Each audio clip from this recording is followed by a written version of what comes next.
அதிமுகவை காலி பண்ணோன்னு கருப்பு சேவ் சைக்கிள்ல போனாரு. அப்ப இவரு ஏன் போனாரு? இவர் அப்ப அதிமுகவை முடக்க ட்ரை பண்ணாரு இல்லையா? அப்ப இவருக்கு பண்றதுக்கான தார்மீக உரிமை இருக்குன்னா அவங்களுக்கும் உரிமை இருக்குல்ல. சரி, ஒண்ணு. இன்னொன்னு, இப்ப எந்த விதத்துல ரெண்டு பேரும் முடக்க பாக்குறாங்க? காங்கிரஸ் திமுக செய்தி வர ஆரம்பிச்ச பிறகு ஆதி திராவிட நலத்துறையிலிருந்து பைசாவை எடுத்து நீங்க கோடை ஊக்கத்தொகை கொடுத்தீங்கன்ற பேச்சு எங்கேயானு வந்துச்சா? 12,500 ரூபாய் வாங்கினவங்களுக்கு 2,500 ரூபாய் எக்ஸ்ட்ரா போட்டு 15,000 உயர்த்தப்படும் அப்படின்னு சொல்லியிருக்காரு. இப்போ டிராமா முடிஞ்சிருச்சுல்ல, காங்கிரஸோட இந்த டிராமா முடிஞ்சிருச்சுல்ல. முடிஞ்ச உடனே அடுத்தது வந்துட்டாங்க பாருங்க, பணம் கொடுக்க. தொழில் தொடங்குவதற்குன்னு கொடுத்தா அது லஞ்சம். நீங்க தேர்தல் இன்னும் அறிவிக்கிறதுக்கு ஒரு வாரம் தான் இருக்குங்கும் போது அவசர அவசரமா எல்லாருக்கும் கொடுக்கும்போது அது லஞ்சத்துல வராதா? அது நீங்க ஊக்கத்தொகையை மறைமுகமாக லஞ்சத்தை கொடுக்கிறீர்கள் வராதா? அந்த வழக்கு ஒண்ணு இருக்கு திமுக காரங்கள. போன வாரம் வந்திருக்கு. இந்த ஒரு வாரத்துக்குள்ள நடந்த சம்பவம் அது. 2 வயசு குழந்தை சார்.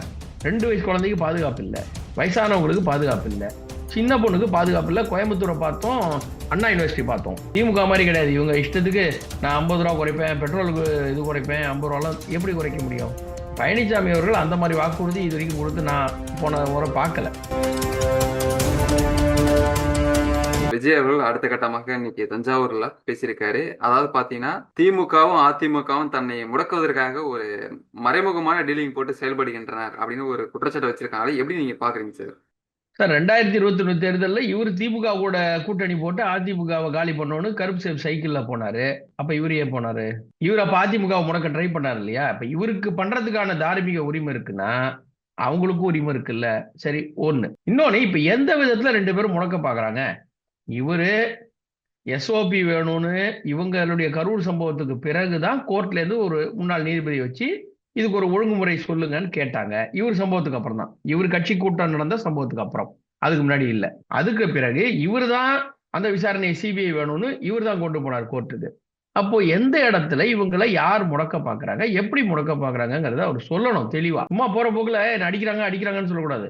யார் அடிக்கிறா, எங்க அடிக்கிறா, எப்படி அடிக்கிறா, அதை சொல்லுங்க விவரமா. ஏன் பயப்படுறீங்க? உண்மை இருந்தால், அதுல உண்மை இருந்தா, என்ன இந்த மாதிரி டார்ச்சர் பண்ணாங்க, இந்த இடத்துல இப்படி பண்றாங்க, என்ன முடக்க பாக்குறாங்க, எனக்கு முடக்கவாதம் வந்துச்சு, இதெல்லாம் சொல்லணும்.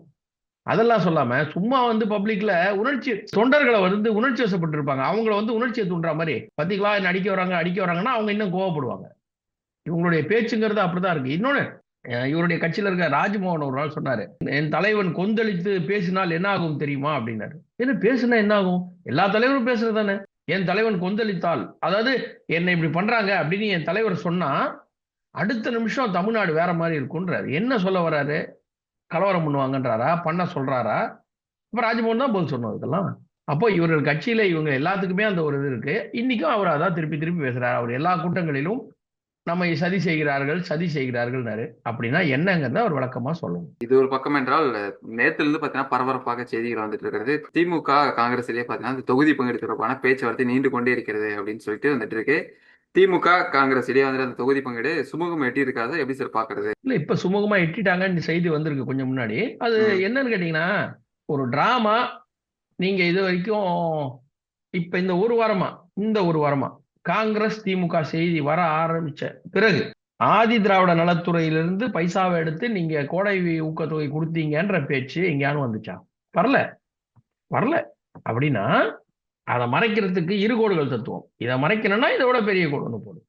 நீங்க முன்னெல்லாம் கலைஞர் முதல்வராக இருந்த காலத்துல எல்லாம் பாத்தீங்கன்னா, ஊருக்குள்ள ஏதாவது பிரச்சனைன்னு வச்சுங்க, உடனே வீரப்பர் காட்டுக்குள் வந்து விட்டார், வீரப்பர்னு தமிழ் பற்றாளர் வீரப்பர்னு ஒரு பட்டம் கொடுத்துட்டு அதிரடிப்படை காட்டுக்குள் நுழைந்ததுன்னு ஒரு செய்தி வரும் சார்.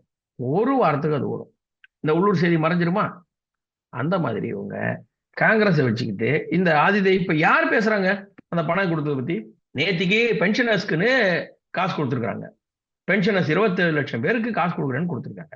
இன்னைக்கு பகுதி நேர ஆசிரியர்களுக்கு 12,500 ரூபாய் வாங்கினவங்களுக்கு 2,500 ரூபாய் எக்ஸ்ட்ரா போட்டு 15,000 உயர்த்தப்படும் அப்படின்னு சொல்லியிருக்காரு. இப்போ டிராமா முடிஞ்சிருச்சுல்ல, காங்கிரஸோட இந்த டிராமா முடிஞ்சிருச்சுல்ல. முடிஞ்ச உடனே அடுத்தது வந்துட்டாங்க பாருங்க பணம் கொடுக்க. இப்ப இதை மறைக்கிறதுக்கு என்ன பண்ணுவாங்க? நீங்க எழுதி வச்சுக்கங்க, அடுத்த ஒரு வாரம் தேமுதிகவோடு விசிகாவோடு ஒரு நாடகம் ஓடும். இந்த பைசா இதுல இருந்து கொடுத்தாங்கன்னு நம்ம ஆளுங்க ஆராய்ச்சி பண்ணி எடுக்கிறதுக்குள்ளேயும் கூட்டணிக்கு அடுத்து வேற ஒண்ணு போட்டுட்டு தொகுதியில சிக்கல்னு பேசுவாங்க. இதை மறைச்சு விட்டுருவாங்க. இதுதான் இவர்களுக்கு வேலை. இந்த ஆசிரியர்களுக்கு கொடுக்க வேண்டியது எப்போ கொடுத்துருக்கணும்ல, எதுக்கு இப்ப கொடுத்தாங்க? நீ முன்னே கொடுத்துருக்கலாம்ல, இப்ப எது கொடுக்குற? அப்புறம் வாக்கு கொடுக்குறேன்னு சொல்றது. நான் அந்த மாதிரி இல்லை, நீங்க தான் வாக்கு கொடுத்தீங்கன்னு. பாஜக கொடுத்தால் ஒரு ஊக்கத்தொகை தொழில் தொடங்குவதற்குன்னு கொடுத்தா அது வந்து லஞ்சம். நீங்க தேர்தல் இன்னும் அறிவிக்கிறதுக்கு ஒரு வாரம் தான் இருக்குங்கும் போது அவசர அவசரமா எல்லாருக்கும் கொடுக்கும்போது அது லஞ்சத்துல வராதா? அது நீங்க வந்து ஊக்கத்தொகையை மறைமுகமாக லஞ்சத்தை கொடுக்கிறீர்கள் வராதா? இது வந்து திமுகவுக்கு கைவந்த கலை. இப்படிதான் அவங்க ஒரு செய்தியை மறைக்க இன்னொரு செய்தி மறைப்பாங்க. இன்னொன்னு, காங்கிரஸை பொறுத்த மட்டும் இங்க இருக்கிறவங்க யாருமே பேசுறது கிடையாது. தலைமை என்ன சொல்லுதோ அதுதான். இங்க இருக்கிறவங்க எல்லாம் டிராமா பண்ணாங்க. மாணிக் தாக்கூர் எவ்வளவு பேசினாரு தெரியும். இப்போ சொல்றாரு, எல்லாம் தலைமை சொல்படிதான் நாங்க கேட்போம், தலைமை சொல்றதுக்கு கட்டுப்படுவோம், டூ ஆர் டைன்னா தலைமை சொன்னதுதான். அப்ப நீங்க இந்த ஒரு வாரம் 10 நாளா எதுக்கு பேசுனீங்க? நீங்க டெல்லிக்கே போய் பேசிருக்கலாமே. ராகுல்கிட்டே நேரடியா பேசுறோம். நீங்க அவருடைய நெருக்கமான நண்பர் தான் இங்க வந்து காட்டிக்கிட்டீங்க. நான் நேரடியா ராகுலுடைய நண்பர், நான் வந்து அப்படி பேசுறோம் இப்படி பேசுறோம் தான் உங்களை ஊருக்குள்ள காட்டிக்கிட்டு இருக்கீங்க இது வரைக்கும். டெல்லிக்கே போய் உட்காந்து அவரு கூட பேசிட்டு ஒரே நல்ல முடிவு எடுத்திருக்கலாமே சார். எதுக்கு இங்க டெய்லி கூட்டம் போட்டு பேசுறது, ஒரு ஒரு இந்த போற இடத்துல எல்லாம் பேசுறதுன்னு எதுக்கு பண்ணீங்க? அப்போ இது காங்கிரஸ் உடைய நாடகம். ராகுலின் நண்பர் இவருங்கனால இவரை வச்சு ஒரு டிராமாவை பண்ணாங்க, இவருக்கு சொல்லி கொடுத்தாங்க, இவர் பேசிட்டாரு. அதே மாதிரி அடுத்து வந்தவரும் தாவே கட்டப்படுவோம் சொல்லி பாருங்கன்னாங்க. ஓகே, இல்ல நீங்க போறதுன்னா போங்கன்னு திமுக கொஞ்சம் அந்த டிராமா பண்ணாங்க. பார்த்தீங்களா, நாங்க போக சொல்லிட்டோம் அப்படின்ட்டு.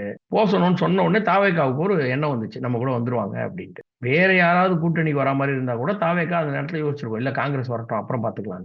அதை ஸ்டாப் பண்றதுக்காக அவங்க அந்த வேலையை பண்ணாங்க. இப்போ எல்லாம் சுமூகமாயிடுச்சு. சிதம்பரம் வந்தாரு, பார்த்து பேசினாங்க. இவருக்கு தான் தெரியும், சிதம்பரம் அவர்களுக்கு தான் எப்படி கூட்டணி பேச வேண்டும்ங்கிறது தெரியும். ஏன்னா ஒரு முடிவு எப்படி எடுக்கணும், ஒரு விஷயத்தை எப்படி கையாளணுங்கிறதுல அவர் திறமையானவர். ஏன்னா ஒரு சம்பவம் நடக்குது, தீவிரவாத தாக்குதல் இந்தியால. ஏன் நீங்க ஒண்ணுமே அதுக்கு எதிர் தாக்குதல் நடத்தலைன்னா, no action is also an action அப்படின்னாரு. அப்பேற்பட்ட மிகச்சிறந்த ஒரு ஆக்ஷன் கிங். அதனால அவர் அமைச்சிருக்காங்க. வழக்கம் போல உள்ள போய் டீ சமோசா சாப்பிட்டாரு, எழுதி கொடுத்தாரு. ரைட்டுங்க, வெளில போய் பேட்டி கொடுங்க. இன்னும் செய்தி, அவர் கார்ல போகும்போது கோவமா பேசினாரு, அப்படி பேசினாரு, இப்படி கடைசியில நீங்க ஒத்துக்கிட்டாங்க. அப்புறம் என்ன? இதெல்லாம் இந்த டிராமா, அதாவது நாடகம் முடிவடைந்து விட்டது. ஒரு நீண்ட நெடிய நாடகம் முடிவடைந்து விட்டது. இப்ப திரும்பி பழையபடி இதெல்லாம் பண்ணுவாங்க. அதனால வந்து நான் என்றிலிருந்தும் சொல்லி கொண்டிருக்கிறேன், காங்கிரஸ் இவங்களை விட்டு போவாது. தாவேக்கா என்ற ஒரு இதை வச்சு, மாயையை வச்சு, அவங்க பெரிய ஆளு நாங்க போயிடுவோம் பூச்சாண்டி காட்டி இவங்கள்ட்ட சீட்டு வாங்க தான் பார்ப்பாங்க. 25ல இருந்து பாருங்க 29 வந்தாச்சு. 2 சீட்டு ராஜ்யசபான்னு கேட்டிருக்கிறேன் நாங்க. இப்போ வசந்துச்சா? அவங்க கொடுக்குற நம்பர்ல இருந்து இவங்களுக்கு வசந்துச்சா? அதுதான் அங்க வேலை. இப்போ விமான பெண்மணியிடம் வந்துட்டு பாலியல் வன்கொடுமை சென்றல திமுக கவுன்சிலர் வந்துட்டு கைது செய்யப்பட்டிருக்கார். எந்த ஒரு பாலியல் வன்கொடுமை இல்ல குற்றச்சம்பவம் நடந்தாலுமே அது பின்னணியில திமுகவினரே இருக்காங்க. எப்படி நீங்க பாக்குறீங்க சார் இதை? அந்த கட்சிக்கு என்று ஒரு வரலாறு உண்டு. அதே போல ஒரு வரலாறு எந்த கட்சிக்கும் கிடையாது. நீங்க வந்து பிரியாணி கடையை உடைச்சாலும் சரி, பார்லர்ல இருந்தாலும் சரி, பெண் காவல் ஒரு அதிகாரி, அந்த பெண் போலீஸை வந்து இழுப்பக்கிடுவாங்க, யாரும் கேட்க மாட்டாங்க. இதையெல்லாம் கண்டிப்பதற்கு இவர்களுக்கு நேரம் இல்லை. உள்ளூரில் நடப்பது எதையும் பேச மாட்டார்கள். அதனால வந்து மெழுகுவத்தி எல்லாம் எடுத்துட்டு போவாங்க. உத்தரப்பிரதேசத்துல ஏதாவது நடந்தா மெழுகுவத்தி எல்லாம் எடுத்து வாக்கிங் போவாங்க. ஆனா தமிழ்நாட்டில் நடந்தா இவங்க கேட்க மாட்டாங்க. இதுக்கு நீங்க ஒரு வாரம் முன்னாடியே பாத்தீங்கன்னா, ஏர்போர்ட் இந்த இந்த ஃபிளைட்ல வந்த அந்த சொல்றீங்க நீங்க, 2 வயசு குழந்தைய பாலியல் வன்கொடுமை செஞ்ச அந்த வழக்கு ஒண்ணு இருக்கு திமுக காரன் மேல. போன வாரம் வந்திருக்கு. ஒரு வாரத்துக்குள்ள நடந்த சம்பவம் அது. 2 வயசு குழந்தை சார். 2 வயசு குழந்தைக்கு பாதுகாப்பு இல்ல, வயசானவங்களுக்கு பாதுகாப்பு இல்ல, சின்ன பொண்ணுக்கு பாதுகாப்பு இல்ல. கோயம்புத்தூரை பார்த்தோம், அண்ணா யூனிவர்சிட்டி பார்த்தோம், அண்ணா நகர் சிறுமி வழக்குலையும் பார்த்தோம், சிறுமியும் பார்த்தோம், இப்ப 2 வயசு குழந்தைய பார்த்துட்டோம். அப்போ இங்க யாருக்கு இருக்கு? வாலிபர்களுக்கும் இல்ல. அஜித் குமார்ன்றவரை அடிச்சு கொண்டுட்டாங்க. நேத்து நாங்குநேரியில ஊர்ல சரியான ஒரு கலவரம், 2 ஊர்கள். அப்போ இவர்கள் ஆட்சியில் சட்டம் ஒழுங்கு என்பது இப்படித்தான் இருக்கும். சட்ட ஒழுங்கு தற்போதைய முதல்வர் எதிர்கட்சியா இருந்த போது என்ன பண்ணாரோ அப்படி இருக்குது. வேற ஒண்ணும் இல்ல. சட்ட ஒழுங்கு சட்டையை கழிச்சுக்கிட்டு நடக்குது. இப்போ எம்பி நவாஸ்கானி மீது வந்து நடவடிக்கை எடுக்கக்கூடிய வருமான வரித்துறை மனு தாக்கல் பண்ணியிருக்காங்க. இதோட பின்னணி என்ன சார்? இவர்களோட திமுக இருக்கிற யாரா இருந்தாலுமே ஒரு ஒரு நேரத்துல ஒரு ஒரு இடத்துல போகும்போது ஒரு லீடு கிடைக்குது, லிங்க் கிடைக்குது. எடுத்து எடுத்து பார்க்கும்போது ஒருத்தருக்கு ஒருத்தர் கனெக்டடாவே இருக்கிறாங்க. ஒரு வங்கி சம்பந்தப்பட்டதுல போனா நேரு இவ்வளவு ஊழல் பண்ணியிருக்காருன்னு வருது. ஒரு டாஸ்மாக் இதுல இருந்து தோண்டி எடுத்தா அதுல இருந்து பார்த்தா செந்தில் பாலாஜில இருந்து பார்த்தா அவர் தம்பி பண்ண ஊழல், இப்படி லிங்க் எல்லாமே ஒரு ஒரு லிங்க் இருக்கு. அது மாதிரி இவரும் வந்து பல இடங்கள்ல ஒரு ஒரு இடத்துல போகும்போது பல இடங்கள்ல கிடைக்குது அவங்களுக்கு. அப்படி கிடைக்கும் போது வருமானத்துக்கு மீறி இவ்வளவு சொத்து இருக்கு, இந்த மாதிரி சொத்து சேர்த்துருக்காங்கும் போது இன்னொன்னு, இவரெல்லாம் கம்மி, இன்னும் நிறைய பேர் இருக்கிறாங்க வரத்துக்கு. அவங்க எல்லாம் வருஷத்துல வரதான் போறாங்க. இப்ப பாருங்க, தேர்தல் அந்த சமயத்துக்குள்ள இன்னும் எத்தனை பேர் திமுக இது மாதிரி வருமான வரியில வரப்போறாங்க. அந்த ஸ்கேம்ல வருவாங்க எல்லாரும். டெல்லியில எடப்பாடி பழனிசாமி அவர்கள் மத்திய உள்துறை அமைச்சர் அமித்ஷா அவரை சந்தித்து அதாவது பார்த்தீங்கன்னா தொகுதி பங்கீடு தொடர்பான பேச்சுவார்த்தை இருக்கலாம் அப்படின்ற பேச்சுகள் அடிப்பட்டது. இருந்தாலும் அதுல சுமூகம் எட்டவில்லை அப்படின்ற மாதிரி தகவலும் ஊடகத்துல வெளியே வந்துட்டு இருக்கு. இதோட பின்னணி என்ன சார்? சார் அது இங்க திமுக சார்பு ஊடகம் இப்படிதான் சார் போடுவாங்க. அவங்க சேர மாட்டாங்க, பிரிஞ்சிருவாங்கன்னாங்க. அதுக்கப்புறம் சேர்ந்தது ஏன்னு கேட்டாங்க. அதுக்கப்புறம் நீங்க மானம் உள்ளவர், நீங்க நல்லவர், நீங்க வெளியில வந்துருங்கன்னாங்க. அதிமுகவுக்கு இப்படிதான் இவங்க ஊடகத்துல செய்தி போடுவாங்க. இது எல்லாமே திமுக சார்பு ஊடகங்கள், சார்பு ஊடகங்கள். ஒரு செய்தியை போட்டு அவங்கள கன்ஃபியூஸ் பண்ணிட்டே இருக்கணும். எதிர் அணியை கன்ஃபியூஸ் பண்றதுங்கிறது மட்டும்தான் திமுகவோட டாக்டிக்ஸ், வேற எதுவும் கிடையாது. அவங்களுக்குள்ள இருக்கிற இப்ப விசிகா அதிக சீட்டு கேட்டதையோ, அதிகார பகிர்வு வேணும்னு முன்ன சிறுமாவளவன் பேசுனது யாருன்னா கேட்டா, இப்ப அதுக்கு நாங்க கேட்கல அப்படின்னு சொல்லிடுவாங்க. ஆனா அதிமுகல சும்மா ஒருத்தர் உட்கார்ந்தாலே பாத்தீங்களா முறைக்கிறாரு, திரும்பி பாக்குறாரு அப்படிலாம் சொல்லுவாங்க. அது அவங்களோட வழக்கம். இப்போ காங்கிரஸ் இவங்க பேச்சுவார்த்தை நடத்திட்டாங்க, நடத்தி முடிச்சிட்டாங்க, குழு அமைச்சு இங்க கேட்டாங்க. அதே மாதிரி திருமதி கனிமொழி அவர்கள் திரு ராகுல் காந்தியை டெல்லியில தானே போய் பார்த்தாரு, மீட் பண்ணாங்க இல்லையா, பேசினாங்க இல்லையா கூட்டணி சம்பந்தமா. அதே மாதிரி திரு எடப்பாடி அவர்கள் போயிருக்காங்க. அப்ப திமுக ஒருத்தர் போய் பேசினா அது வந்து நட்பு ரீதியில் என்பதும் எங்க கூட்டணி கட்சி என்பதும், அதிமுக போய் பேசும்பொழுது இவங்க பாத்தீங்களா அடிமைகள் போயிருக்கிறாங்க, கெஞ்சறதுக்கு போயிருக்காங்கம்பாங்க. அதெல்லாம் கிடையாது. இப்போ வந்து இறுதி வடிவம் வரணும். கூட்டணிங்கிறது இப்ப இறுதி வடிவம் வர வேண்டிய நேரம் வந்துருச்சு. அதனால எத்தனை தொகுதி என்ன பண்ணலாம் எப்படி, ஏன்னா இன்னும் இருப்பவர்களுக்கு என்ன செய்வது. பாமகல 2 பட்டு நிக்கிறாங்க, இன்னும் பெண்டிங்ல இருக்கு. ஸோ மற்றவர்கள்லாம் இருக்கிறாங்க, எப்படி அவங்கள கொண்டு வரணும், என்ன கணக்கு நம்ம பண்ணலாம் அப்படிங்கிற விதத்துல தான் போய் பேசியிருக்கிறாங்க. அது ஒரு நல்ல, எல்லாமே போய் பேசுன உடனே வந்துடாது சார் டக்குன்னு. ரொம்ப நெருக்கமா கூட்டணியில இருக்கிற விசிகா மதிமுக எல்லாமே எங்களுக்கு சீட் வேணும்னு அடம் பிடிக்கிறாங்க. அப்போ சென்ற முறை கூட்டணி இல்லாம 24 பிரிஞ்சவங்க இப்ப திரும்பி சேர்றாங்கன்னா கொஞ்சம் முன்ன பின்ன கணக்கு இருக்கதான் செய்யும். இன்னொன்னு மறுபடியும் சொல்லிக்க விரும்புறேன், பாஜக வந்து என்னைக்குமே சீட்டு எண்ணிக்கையில கராரா இருக்காது. எனக்கு 60, 40, 20 எல்லாம் கேட்காது. கூட்டணி முக்கியம், வீழ்த்தப்பட வேண்டிய நமது நோக்கம் முக்கியம். நோக்கம் தான் முக்கியம், சரிங்களா? நோக்கம், அதற்கான ஆக்கம், இவ்வளவுதான் நமக்கு தேவை. எண்ணிக்கை நமக்கு தேவையில்லை. குறைச்சிக்கங்கன்றாங்க. நான் என்ன சொல்றேன், நீங்க ஒரே ஒரு உதாரணம் மட்டும் சொல்றேன். மதிமுக ஒரு சீட்டு கம்மியாகும் பொழுது என்னுடைய சீட்டை குடுன்னு பெருந்தன்மையா கொடுத்தது வாஜ்பாய் அன்றைய தலைமையில் இருந்த வாஜ்பாய் அவர்கள் தலைமையில். எங்க சீட்ல ஒண்ணு கொடுங்க பரவாயில்ல. இதே திமுகவோட கணக்கு என்ன தெரியுமா? மதிமுக ஜெயிச்ச 4 பேரையும் சேர்த்து காங்கிரஸ் கணக்கு காட்டி, பிஜேபியா நினைக்கிறேன் அவங்க கூட்டணியில இருந்த காலத்துல மதிமுக 4 பேர் ஜெயிச்சப்போ அதையும் சேர்த்து தன்னுடைய இதுவா கணக்கு காட்டி தனக்கு ஒரு மந்திரி பதவி எக்ஸ்ட்ரா வாங்கினவங்க தான் திமுக. அப்போ இந்த கூட்டணி கணக்கெல்லாம் இவர்கள் செய்தால் வேறு மாதிரியும், அதிமுக என்றால் வேறு மாதிரியும் செய்திகள் கிளப்புவார்கள். ஆனால் நல்ல விதமாக பேசிக் கொண்டிருக்கிறார்கள் தான் செய்தி வருது.